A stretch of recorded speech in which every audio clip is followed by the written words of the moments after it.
Welcome to another health and wellness episode of Dr. D, That's Me. We are coming to you live from Buchanan, West Virginia. As always, Volume Bookstore is our current home away from home. The information today is not meant to heal, treat, cure, or diagnose. It is for entertainment purposes only. Thank you, Spike, for coordinating this event. You are a kind and compassionate man. You can find his DJ skills at 106.5 in Clarksburg, West Virginia on Sky Radio, Monday through Friday on The Breakfast Show from 6 to 10 a.m. Without further ado, welcome to Dr. D, That's Me. So, Dr. D, what's been going on? How are you feeling? It is well with my soul. It is well with my soul.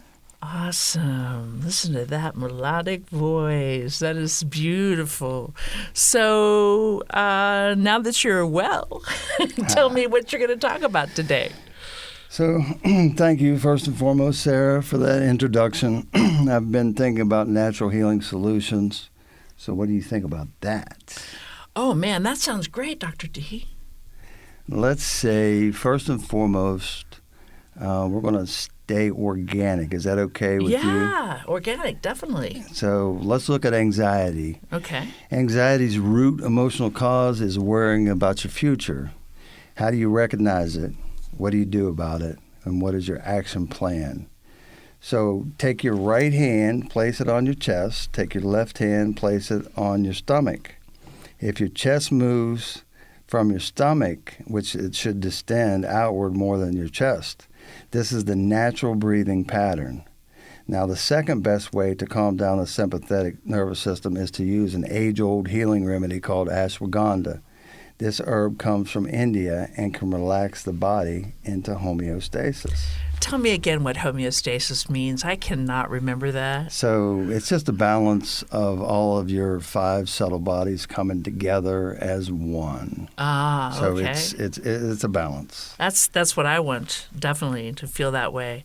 Now, you were talking about the breathing. Last night as I was getting ready to fall asleep, I was noticing my breathing, and my abdomen was coming out more. It was distended more than my chest, and I was thinking, wow, I don't breathe like that all day. But man, when I get ready to rest, that's what I do. So I breathe more naturally then and am in a calmer state of mind, definitely. Now, I have anxiety. I think a lot of people do. I sometimes spin out of control just worrying about what's going to happen next and become completely dysfunctional. I mean, it is hard on me sometimes. And I am an artist, as you guys know. I do art and poetry, and sometimes whenever I read to people my poetry, they come up to buy some of my cards that I make. I notice that they relax. It's like I do some sort of a spell on them or something. I don't know. But just calming them down, just to listen to a calming voice, some encouraging words, helps to relieve that anxiety. I know that another thing that contributes to anxiety in our society today is too much time on the phone, watching videos, playing games, listening to the news. Oh my goodness, we're in a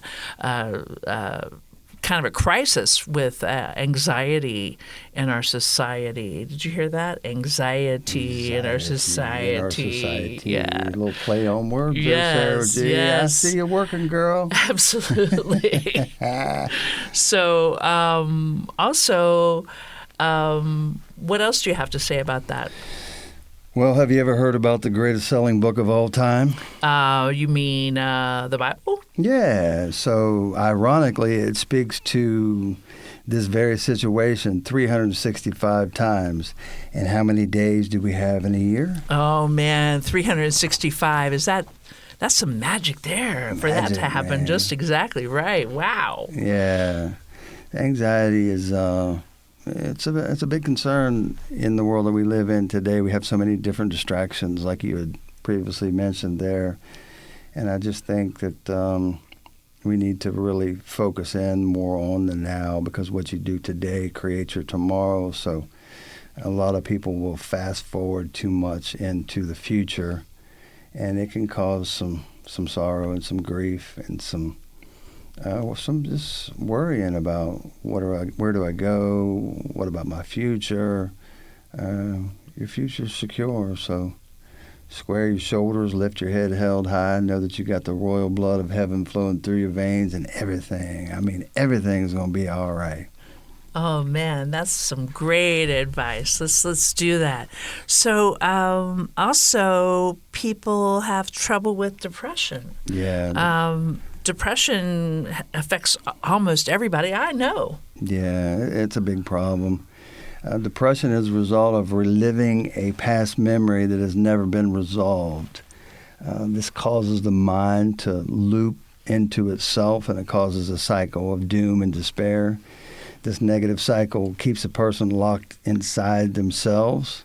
The old saying of "you can't change the past" is a common misconception and a half-truth.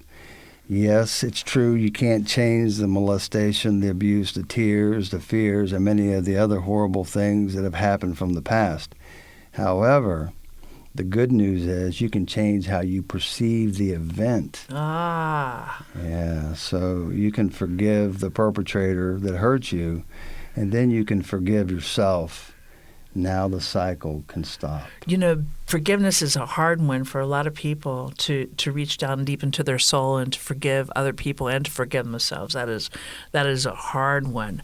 And, you know, depression, I have been diagnosed with severe chronic depression, and this has been years and years like this. I take medication, and I am constantly working on myself to stay on top of that depression and try to keep myself going.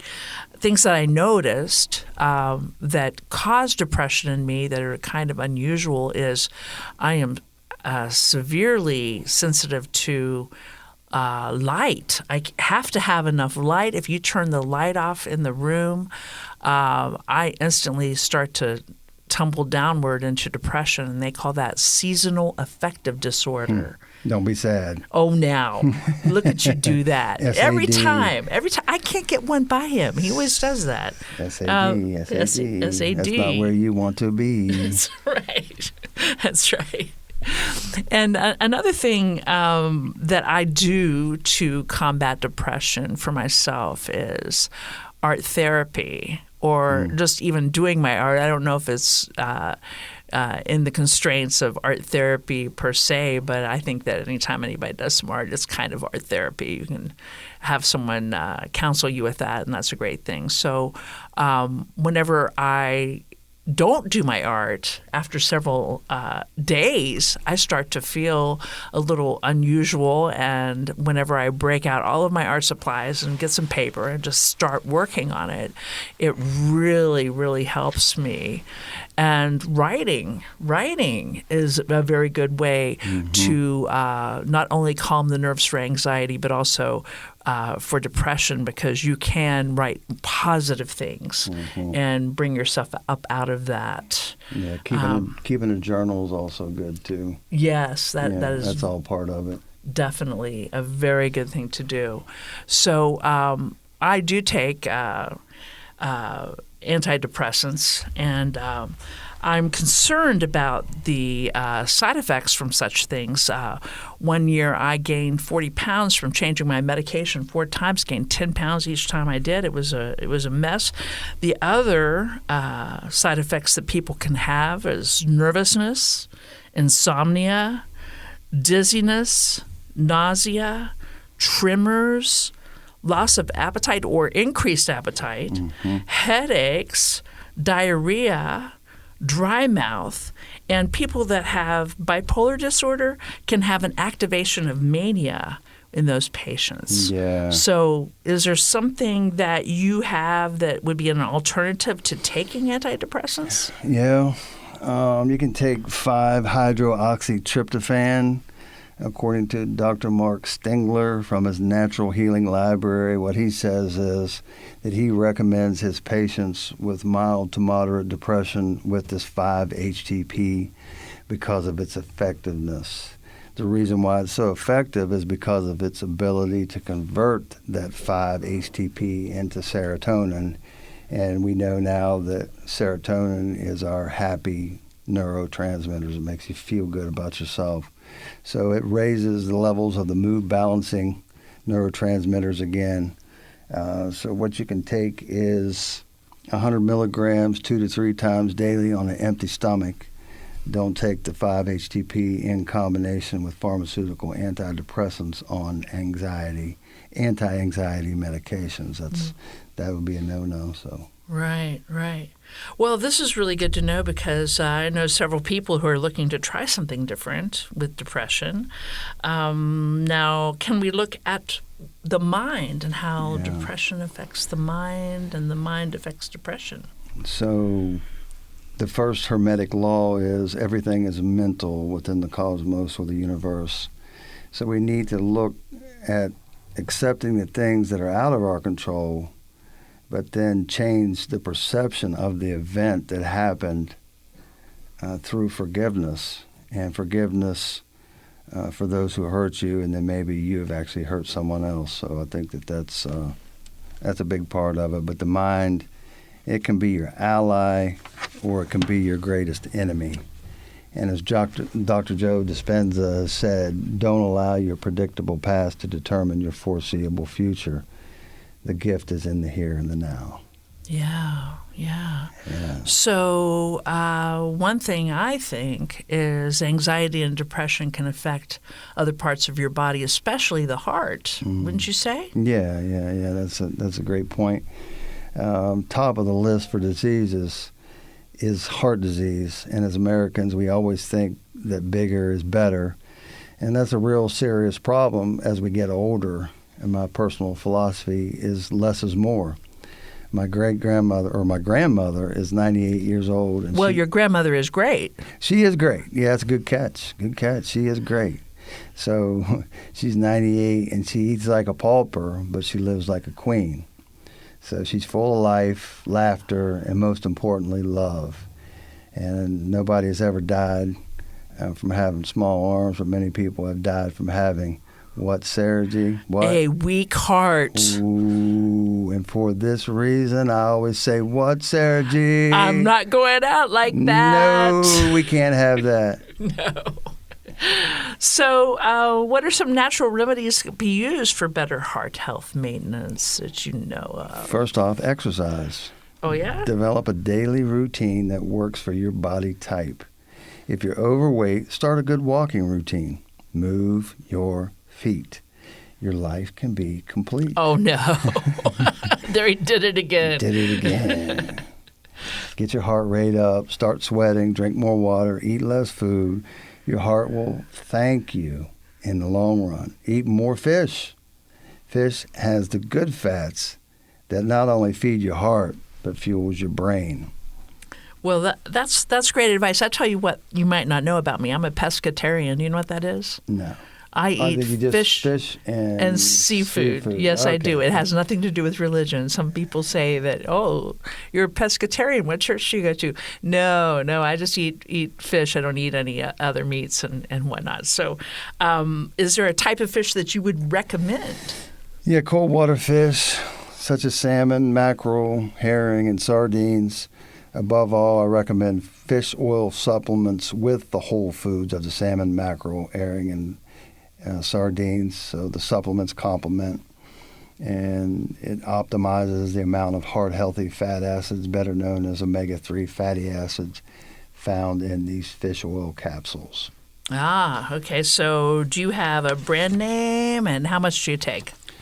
So I recommend Physio True. They seem to work best for me. And on the dosage portion, if your heart health is generally good, take around 2,000 milligrams of a daily fish oil supplement. If you have problems with high blood pressure, double the milligrams at 4,000 milligrams.